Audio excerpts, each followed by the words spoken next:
Joining me now from Trump Tower, Trump campaign manager Kellyanne Conway. Kellyanne, great to see you. So, thanks, Megan. Is it true that Trump has a new campaign strategy in advance of the next debate, which is, as the New York Times put it, practice? So he did practice and he did prepare before these debates. I think looking toward the next format, the town hall format, we will certainly be taking into account the different logistics and the physicalities involved with that particular setting. I think if Mr. Trump looks back at the first 30 minutes or so of the debate, he'll see some real highlights. His ability to sort of joust and jab with Hillary Clinton over her flip-flopping on TPP, over the disastrous results of NAFTA that she owns and she and her husband own.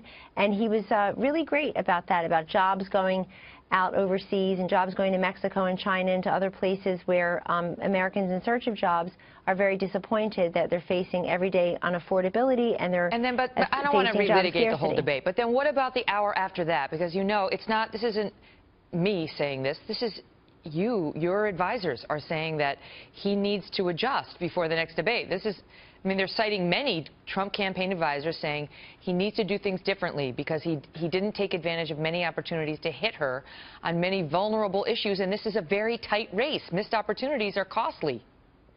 And so if Mr. Trump was guilty of anything Monday night, it was certainly answering the questions as they were asked, and then answering Hillary Clinton. Taking the bait of every attack she laid for him. Well, and answering her, and also I think he's gotten very little credit, Megan, for how gracious he was at the beginning and at the end of the debate. At the very beginning, nobody is covering this. He actually said Secretary Clinton, and then he looked over and he said, should I call you Secretary Clinton? I want you to be happy. It's very important to me. At the end of the debate, after she tried to rough him up over a couple comments he's made over 25 years or so with respect to women, he said, you know, I came prepared to say some rough stuff, but I won't do it because your family's here and your daughter's here. But it's not nice that you're running hundreds of millions of dollars in negative ads against me. Kellyanne. And he has a point. Come on.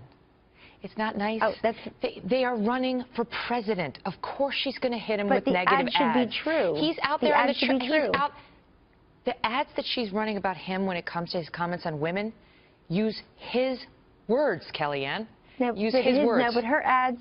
Okay, but Megan, why is she spending all this money and not talking about her vision for post-Obamacare? Because there's two facets of a campaign. You know that better than anybody. You hit your opponent and try to disqualify him or her, and then you sell your own vision. I mean, she's allowed to hit him with negative ads, and he should be hitting her right back, should he not? There goes my bracelet.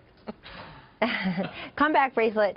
Look, so for the debate prep moving forward, he'll continue to prepare. We'll be ready for the town hall format. And I do want to say that he also should recognize that Hillary Clinton practiced and Hillary Clinton was ready with some canned lines. She made sure she was going to get out, and she did. She succeeded in doing that. Including that bit at the end, which had clearly been rehearsed, and she was ready with it. That's right. And I think that what Mr. Trump would like to do in the future is, even if the issues are not raised by the moderator or by the opponent, he can talk about Benghazi. He had Mark Geist, a Benghazi hero and survivor. Well, last night they were talking, Monday night they were talking about, whatever night that was, they were talking about national security and securing America's future. So obviously her history and that approach was fair game. But that's, I mean, you can give him that, right? He's not a seasoned politician. He hasn't done all these one-on-one debates like she has, over 15. I mean, those sort of rookie mistakes in going to one-to-one are, I think, entirely understandable and forgivable. But, you know, disappointing to his supporters that he didn't, you know, more go for the jugular, and that he so often walked into the traps she was setting. But as for, you know, you raised the question about, you know, he made a couple comments over 25 years.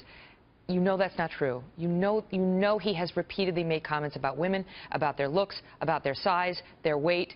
Even in this campaign, talking about Carly Fiorina's face, retweeting a negative picture about Heidi Cruz's face, criticizing Hillary Clinton and her look. And Kellyanne, this is an issue for him, is it not?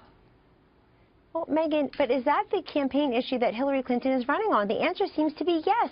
Do we not deserve as voters for this woman to tell us whether she thinks Obamacare is a disaster or not, whether she'll take us to single payer, whether she thinks that it should be repealed and replaced, as Donald Trump does. Is she ever going to be held to account for an active investigation? She has 5 staffers, including her former chief of staff and her current lawyer, taking the Fifth, pleading immunity over an active investigation over Trump raised that. He raised over that an illegal. on Monday. No, I mean, well, but my only point, but, the only reason I ask you that question is because you're suggesting it was out of line somehow for that issue to come up. No, I didn't say that. I didn't say that. I'm just wondering why she's spending tens of millions of dollars in negative ads and negative mail pieces and never putting together an aspirational positive Because she's killing vision. him with women, and she sees an advantage there, and she's trying to exploit it. And my question to you is whether he needs to come up with a better answer than telling Fox and Friends, well, she gained a bunch of weight when she won Miss Universe, and she was a real problem. Well, now we're conflating different things. What I would say to that is this, that he should speak to America's women based on the issues about which they care.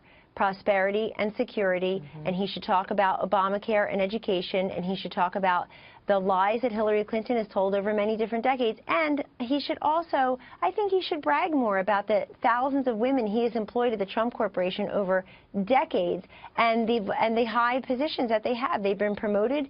They've been well compensated. He has a great child care plan that no Republican has ever really touched before. I guess it didn't poll well. You know, people in this country are struggling. Well, no, it's him. This is his campaign. No, I'm saying he's got you. He's got, I mean, you know, even Hillary Clinton doesn't have a female campaign manager, and you do a great job. And he does, and I appreciate that. And let me tell you, when he promoted me to this position, he never mentioned my gender. It wasn't like, oh, gee, let's get a woman out there that will help with women. He hires people based on merit. That's the interesting thing about him, Kellyanne, is that he does insult women a lot. He insults men a lot.